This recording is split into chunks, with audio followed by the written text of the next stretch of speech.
ఇష్టదైవం కార్యక్రమానికి తిరిగి స్వాగతం.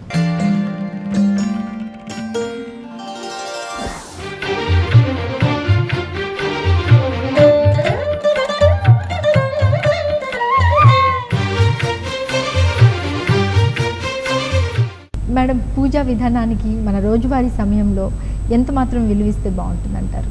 షెడ్యూల్ రొటీన్ ప్రకారం ఎవరికి ఎంత వీలవుతుందో అది చేయాలండి. బట్ 5-10 minutes మంచిగా చేయాలి. అది ఒక రిచువల్గా కాకుండా ఇట్లా దబదబ ఏదైనా చదివి వెళ్ళిపోయేది కాదు. Even if you spend 3 minutes ఇట్లా పూర్తి భక్తితోని కాన్సన్ట్రేషన్తోని చేస్తే అది మంచిది అనిపిస్తుంది. నేను ఎప్పుడు గుడికి వెళ్ళేదో పూజా రూమ్కి వెళ్ళేదో మనము సెల్ ఫోన్ని ఎట్లా రోజు రీఛార్జ్ చేసుకుంటామో మన ఇన్నర్ స్పిరిచువాలిటీ, ఇన్నర్ స్ట్రెంగ్త్ని అది రీఛార్జ్ చేసుకోవాలి. చాలా చక్కగా. సో అది it makes everything work well. So అదే ఒక భావం అన్నమాట. ఓకే. మానవ సేవే మాధవ సేవగా భావిస్తారండి, అందుకే ఎటువంటి జాగ్రత్తలు తీసుకుంటారు? నిజమే అండి, మానవ సేవనే మాధవ సేవ. ఎంత భక్తి ఉన్నా మనకు టెన్షన్స్ తక్కువ చేస్తాయి. కానీ ఇంకోటి ఏంటంటే పక్కవారి టెన్షన్స్ తక్కువ చేస్తే అది ఇంకా ఎక్కువ సంతోషం ఉంటుంది. దాంతో ఇంకా ఎక్కువ పుణ్యం కలుగుతుంది. సమాజంలో ఉన్న యువకులకు, సమాజంలో ఉన్న రైతులకు వీళ్ళ టెన్షన్స్ తక్కువ కలుగుతాయి, మనకు పుణ్యం ఇంకా ఎక్కువ వస్తుంది అని తప్పనిసరిగా మానవ సేవనే మాధవ సేవ అని దానికి నేను నిజంగానే భావిస్తాను. మన ఆచార వ్యవహారాలకు, సంప్రదాయాలకు ఏ మేరకు రెస్పెక్ట్ ఇస్తే బాగుంటుంది అంటారు? చాలా ముఖ్యమండి. ఒక విధాలా చూస్తే దాని వెనుక చాలా సైన్స్ ఉంది. ప్రతి ఒక్క ఇట్లా పాతకాలం నాయనమ్మ చెప్పేవాళ్ళు, అమ్మమ్మ చెప్పేవాళ్ళు, వాళ్ళు ఊరికే చెప్పేదే కాదు, అది ఉత్త మూఢనమ్మకం అని కాదు. ప్రతి దానికి ఒక సైన్స్ ఉంటుంది. సమ్మర్ టైంలో ఇది తినాలా, వింటర్ టైంలో ఇది తినాలా. There's a reason for that. It's good for health అనమాట. Put your head on one side and sleep. దానికి ఒక రీజన్ ఉంది. వాస్తుకి వెనుక ఒక సైన్స్ ఉంది. సో మన బిలీఫ్స్, ట్రెడిషన్స్, కల్చర్ అని ఈరోజు నమ్ముతాం. కానీ అది పాతకాలం మన యాన్సెస్టర్స్లో ఉండే సైంటిఫిక్ నాలెడ్జ్ అండ్ వాళ్ళు నేచర్తో కలిపి ఎలా బతకాలా అని అది వాళ్ళ బాగా తెలిసి.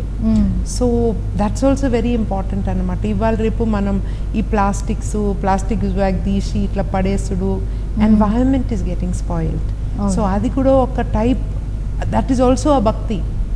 So if we can translate those sentiments into daily living, అది చాలా బాగుంటుందని అనిపిస్తుంది మాకు. సో ఉత్త గుడికి వెళ్ళి నమస్కారం పెట్టేది మాత్రమే కాదు, వీరన్నట్టు ప్రకృతి చాలా ముఖ్యం. నాకు చాలా బాగా గుర్తుంది, మా పెళ్ళి ఆయన కొత్తలా ఓన్లీ 1 month అనుకుంటా మేము వైష్ణవదేవికి వెళ్ళినాం. సో 15 kilometers ట్రెక్ అయిపోయింది, గుట్టలు అదంతా. గుడికి వెళ్దాము అంటే ఈ మౌంటైన్స్ చాలా బాగున్నాయి, నేను ఇక్కడనే ఉండి మౌంటైన్స్ చూస్తా, నువ్వు పోయి గుడికి వెళ్ళిరా అని చెప్పినారు. సో అప్పుడే నేను వాట్ ఇస్ దిస్ అని అనుకున్నాను. దెన్ లేదు, బాగా మంచి కేవ్ ఉంటుంది, నీళ్ళు ఉంటుంది, వచ్చి చూడండి అని చెప్తే లాస్ట్కి వచ్చారు. కానీ God, nature, environment, humanity, human being is all part of a big system. వారన్నట్టు cosmic connections. So there's a deeper meaning in each one of those. దాన్ని కొంచెం ఆలోచించి, if we spend the time to think and understand what is the deeper meaning of our life, అది భక్తి, అది spirituality అనిపిస్తుంది. ఇంకా హిందీలో కబీర్ దాస్తో ఒక దోహా ఉండే అని మేము స్కూల్లో నేర్చుకున్నాము. పాన్ పూజే తో హరి మిలే తో మై పూజు పహాడ్ అని. అంటే రాతి విగ్రహాన్ని పూజ చేస్తే మనకు పుణ్యం దొరుకుతుందంటే నేను పెద్ద గుట్టనే పూజ చేస్తా, ఇంత పుణ్యం దొరుకుతుందని. అంటే వారు అనేది ఏంటంటే మొత్తము ప్రకృతే మన దేవుడు, ఉత్త దేవుని గుడిలోనే కాదు అంతటి ఉంటాడు దేవుడు అన్నట్టు. చాలా చాలా చాలా బాగుందండి. ఎందుకంటే ప్రకృతితో మమేకమైనదే భగవంతుడు కాబట్టి చాలా చక్కగా ఉంది. అలాగే ఇప్పటికీ మన సమాజంలో అగ్రవర్ణాల వారి ఆధిపత్యం చలామణి అవుతుంది, నిమ్న మతాల వారు అణచివేతకే గురవుతున్నారు అని ఒక అపోహ ఉంది. ఇది నిజమే అంటారా, లేకపోతే అపోహ మాత్రమే అంటారా? ఇప్పుడు అట్లా ఎవాల్వ్ అయింది, కానీ ఎప్పుడు కూడా భారతదేశంలో అన్నిటినీ గౌరవించేవాళ్ళు, అన్నిటికీ ఓపెన్ ఉండేవాళ్ళు. అందుకే భారతదేశంలో ఒక సైడ్ యూరోప్లో వీళ్ళేంది విచ్ హంటింగ్ విచ్ బర్నింగ్ చేస్తుండే, వీళ్ళను ఈ దేవుని నమ్ముకుంటే వాళ్ళను కాల్చేసేవాళ్ళు. అప్పుడు భారతదేశం అన్ని దేవుళ్ళను వెల్కమ్ చేసేది, అన్ని మతాలను వెల్కమ్ చేసేది. ఈ ఓపెన్నెస్లా ఉన్నది, అన్నిటినీ గౌరవించాలి, ఓపెన్నెస్లా స్పిరిచువాలిటీ ఉన్నదని.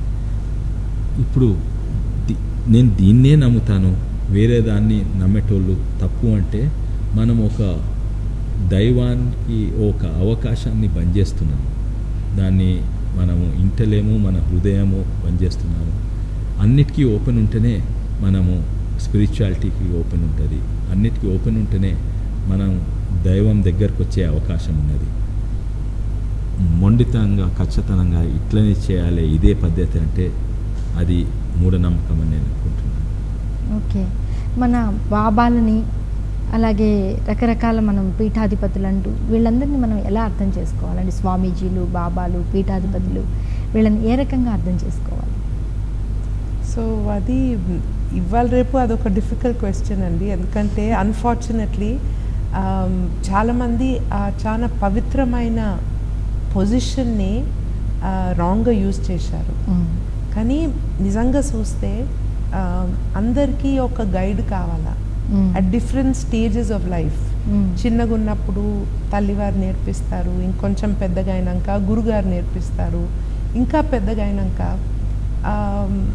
ఒక బిజినెస్ వరల్డ్లో మాకు బాసో టీచరో వేరే ఇది. బట్ స్పిరిచువల్ వరల్డ్లో ఒక గైడెన్స్, వాళ్ళు గురూస్ కానీ స్పిరిచువల్ లీడర్స్ కానీ వాళ్ళ లైఫ్ని దాని కొరకే వాడుకొని ఒక హయ్యర్ లెవెల్ ఆఫ్ ఎవల్యూషన్ అంటాము, హయ్యర్ లెవెల్ ఆఫ్ కాన్షియస్నెస్.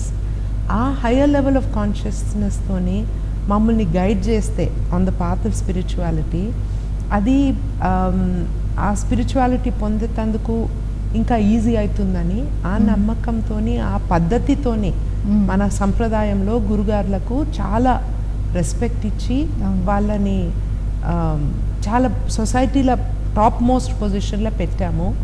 అది అలాగనే ఉండాలా అని నా బిలీఫ్ అనమాట.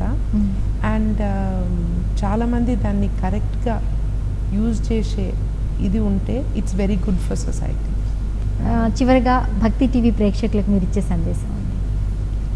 మనకు మన మీద దైవము మనలో ఉన్నదని మనకు నమ్మకం ఉండాలి. దాంతో మన మీద ఆత్మవిశ్వాసం ఉంటుంది. అవే ఎన్నో ప్రాబ్లమ్స్ సాల్వ్ చేస్తుంది. ఓపిక ఉంచుకోవాలి, ముఖ్యంగా యువకులకు ఆత్మవిశ్వాసం ఉంచుకోవాలి.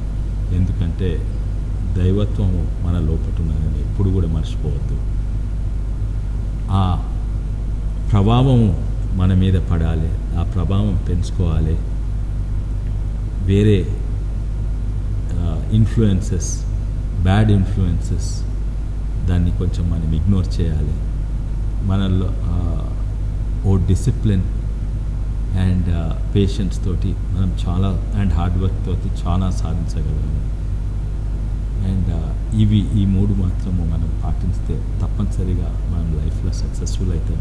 అండ్ సక్సెస్ అంటే హ్యాపీనెస్, సక్సెస్ అంటే నాట్ పైసలో పదవిలో అది కాదు, అది చాలా ముఖ్యము.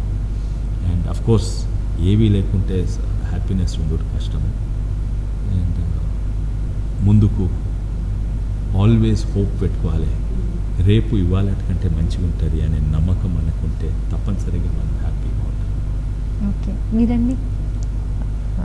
స్పెషల్గా అంటే ఏం చెప్పాలంటే, ఫస్ట్ ఐ మస్ట్ కంగ్రాచులేట్ భక్తి TV because me TV channel ద్వారా ఎంతోమందికి వాళ్ళ ఇంట్లలో మంచి సందేశాలు, మంచి పూజల ఎక్స్పీరియన్స్ అన్నీ. So congratulations to Bhakti TV. To viewers of Bhakti TV, మనం అందరం ఒక భారతదేశంగా ఒక spiritual and economically evolved people and సొసైటీగా మనం వరల్డ్కు చూపించాలా.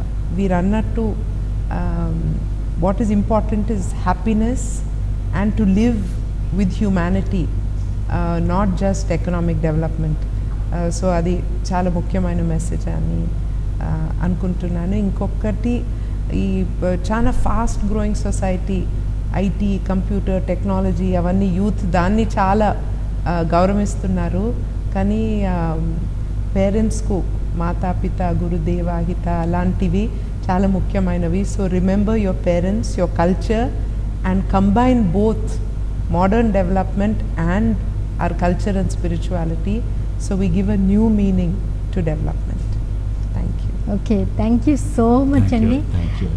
పాశ్చాత్య దేశాల్లో విద్యను అభ్యసించినప్పటికీ పెద్ద పెద్ద పదవులు నిర్వహిస్తూ అలాగే భక్తికి చాలా చక్కటి నిర్వచనాన్ని ఇచ్చారు. తల్లిదండ్రులు, గురువు, అలాగే మన సంస్కృతి సంప్రదాయాలు వీటన్నింటినీ ఎలా గౌరవించాలి, భగవంతుని పట్ల భక్తిని ఏ విధంగా కరెక్ట్గా ఉంచుకోవాలని చాలా చక్కగా తెలియజేశారు.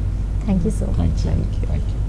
చూశారు కదా, చేవెళ్ళ ఎంపీ శ్రీ కొండా విశ్వేశ్వరరెడ్డి గారు, వారి సతీమణి అపోలో హాస్పిటల్స్ మేనేజింగ్ డైరెక్టర్ శ్రీమతి సంగీతారెడ్డి గారి ఆధ్యాత్మిక అంతరంగ ఆవిష్కరణలేంటో వచ్చే వారం మరో ప్రముఖుల ఆధ్యాత్మిక అంతరంగ ఆవిష్కరణలో మన ఇష్టదైవం కార్యక్రమంలో మళ్ళీ కలుసుకుందాం. అంతవరకు సెలవు, నమస్కారం.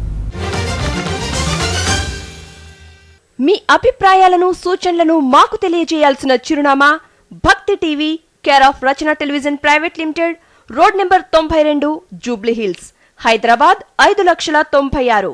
మా ఇమెయిల్ ఐడి bhaktihyd@gmail.com.